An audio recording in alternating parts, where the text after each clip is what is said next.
पेटलेला आहे, काय सांगा? ते राजकारणच आहे. भाजपची एक पद्धत असते की एखादी कमेंट करायची असेल तर भाजपच्या कार्यकर्त्यांना ₹3 मिळतात आणि जर लाईक करायचं असेल तर 10 पैसे मिळतात. आणि त्याच्याचबरोबर काही त्यांनी असे सोशल मीडियाचे कार्यकर्ते ठेवलेले आहेत, त्यांना मोठ्या प्रमाणात निधी दिला जातो. खोट्या गोष्टीला खरं दाखवण्याचा प्रयत्न केला जातो. त्यामुळे जो दाखला आदरणीय पवारसाहेबांचा हा फिरत आहे सोशल मीडियावर, तो काही खरा दाखला नाही. त्या बाबतीत आमचे नेते हे स्पष्टीकरण देतीलच. पण भाजप नेहमी खोट्या गोष्टी पसरवत असतं, त्याच्यावरचंच राजकारण ते करत असतात. त्यांना सत्य पटत नाही, सामान्य लोकांची परिस्थिती पटत नाही, तर त्यांना असत्य आणि असत्याचा मार्ग घेऊन सत्तेत येणं एवढंच कळतं. आणि सत्तेत आल्यानंतर फक्त पॉवरचा उत्मात करणं एवढंच त्यांना कळतं. सामान्य लोकांचे प्रश्न सोडवणं हे कळत नाही. आज महाराष्ट्रामध्ये लोकसभेच्या आधी हिंदू मुस्लिम होत नाही म्हणून कुठंतरी समाजामध्ये वाद निर्माण करण्याचा प्रयत्नसुद्धा भाजपकडनं हा केला जातो.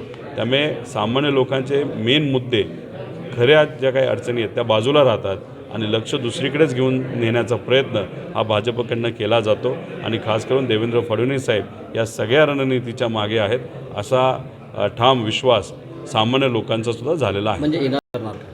नाही, या सगळ्या मुद्द्यांसाठी आम्ही रस्त्यावर उतरावंच लागेल. आणि आम्ही काय अनेक आमचे जे मित्रपक्ष आहेत ते सुद्धा उतरतील, सामान्य शेतकरीसुद्धा तिथं उतरतील. कारण परिस्थिती अतिशय हलाखीची.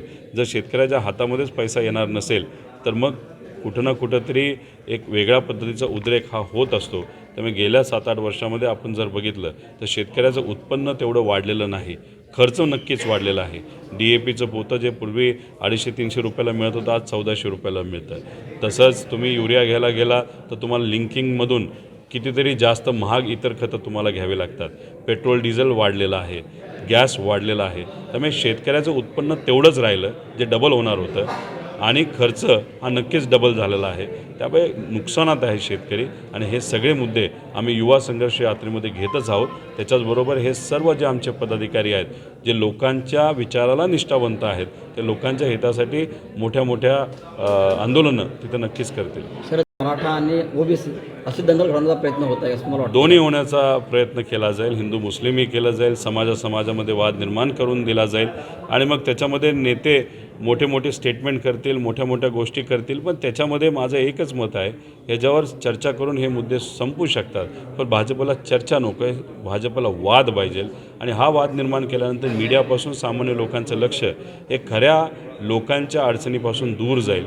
आज विद्यार्थ्यांच्या अडचणी आहेत, नोकरीच्या अडचणी आहेत, शेतकऱ्यांच्या अडचणी आहेत, महिलांच्या अडचणी आहेत, शहरी भागातल्या वेगळ्या, ग्रामीण भागातल्या वेगळ्या. पण त्याच्यावर कोणी चर्चा करत नाही. आज हा नेता काय बोलला, तो नेता काय बोलला, याच्यावरच आपण चर्चा करतो. मग गरीब हा गरीबच राहतो, नेते हे फक्त नेतेच राहतात.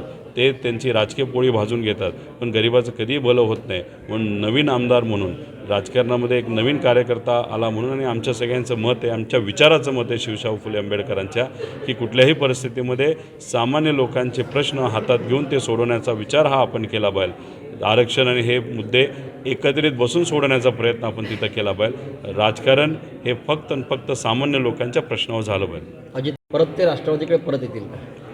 परत येतील नाही येतील हे खरं तर दादांचा आणि साहेबांचा विषय आहे. फक्त त्यांच्या चेहऱ्याकडे बघितल्यानंतर नक्कीच ते नाराज आहेत असं कुठंतरी जाणवतं. पण नाराजगी वेगळ्या कारणावरनं असू शकते. भाजपची प्रथा अशी आहे की नेत्यांना दुसऱ्या पक्षातून आपल्याकडे आणायचं, खोट्या आश्वासनं तिथं द्यायची आणि ती आश्वासनं पूर्ण नाही करायची.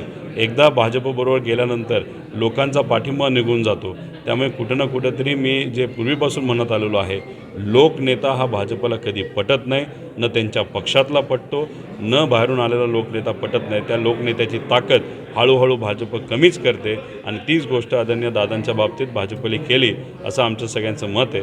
तसंच भाजपचे जे नेते होते, मुंडे साहेब असतील, पंकजाताई असतील, त्याच्याचबरोबर फुंडकर साहेब असतील, तावडे साहेब असतील, ह्यांनासुद्धा सुरुवातीला ताकद भाजपनेच कमी केली. खडसे साहेबांची सुद्धा परिस्थिती तुम्ही बघितली. तर हे सगळं भाजपची रणनीती आहे. आणि ह्या सगळ्या गोष्टी आता तिथं त्यांच्या जवळ जाऊन जाणवल्या असतील, म्हणून कुठेतरी नाराजगी ही या नेत्यांमध्ये दिसायला लागलेली आहे. दादा, दिवसभर पश्चिम महाराष्ट्रात मोठ्या प्रमाणात राजू शेट्टींचं उसाचं आंदोलन सुरू आहे आणि विरोधक मात्र कुठली भूमिका घ्यायला तयार नाही, काय सांगा? एकतर त्या भागामध्ये ऊसाचं मोठं आंदोलन सुरू आहे. ऊसाच्या बाबतीत आपण जर बघितलं तर ऊस क्रशिंग करणाऱ्या कंपन्या तिथंच असतात. त्यामुळे सुरुवातीला जो काय हप्ता दिला जातो तो हप्ता दिल्यानंतर परत दुसरा हप्ता दिला जातो, परत तिसरा हप्ता दिला जातो. तर अशी एक पूर्वीपासूनची प्रथा आहे. पण विषय एवढाच आहे की ऊसाचा मुद्दा हा महत्त्वाचा असला तरी सोयाबीनची आज परिस्थिती काय, आज कपाशीची परिस्थिती काय, जी कपाशी आज शेतकऱ्यांच्या शेतामध्ये आहे ती गुडघ्यापेक्षा उंच झालेली नाही. आणि मग उत्पादन एवढ्या मोठ्या प्रमाणात कमी होणार असेल आणि सरकारकडनं कुठलीही मदत जर मिळत नसेल तर त्या शेतकऱ्यांचं काय होणार आहे ह्याबद्दलसुद्धा चर्चा कुठं ना कुठेतरी झाली पाहिजे. त्यामुळे फळ उत्पादक शेतकऱ्यांची अडचणी आहेत, सोयाबीन उत्पादन शेतकऱ्यांच्या अडचणी आहेत, कपाशीच्या शेतकऱ्यांची अडचण आहे. आत्ता मी अमरावतीमध्ये आहे, इथं संत्र्यांचे काही शेतकरी भेटले, त्यांना वेगळ्या अडचणी आहेत. त्यामुळे ह्या सगळ्या अडचणी समजून घेण्यासाठी सरकारला कुठेही वेळ नाही हे जाणवतं इथं आल्यानंतर.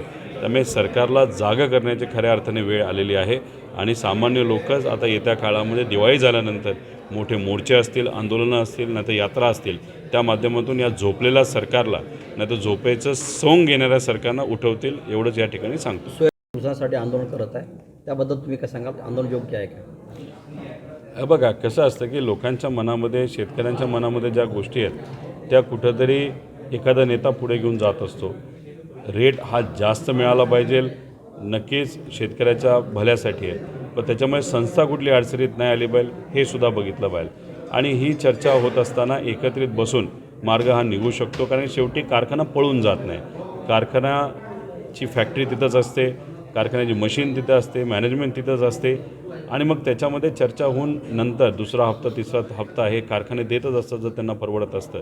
राहिला प्रश्न सोयाबीन, त्याच्याचबरोबर कपासी, इथं एक काही व्यापारी येतात, खरेदी करतात शेतकऱ्याकडनं, नंतर व्यापारी कुठं जातो हे माहीत नसतं. तिथं शेतकरी खऱ्या अर्थाने अडचणीत येत असतो. त्यामुळे त्या विषयाकडे पण लक्ष देण्याची जरूरत आहे.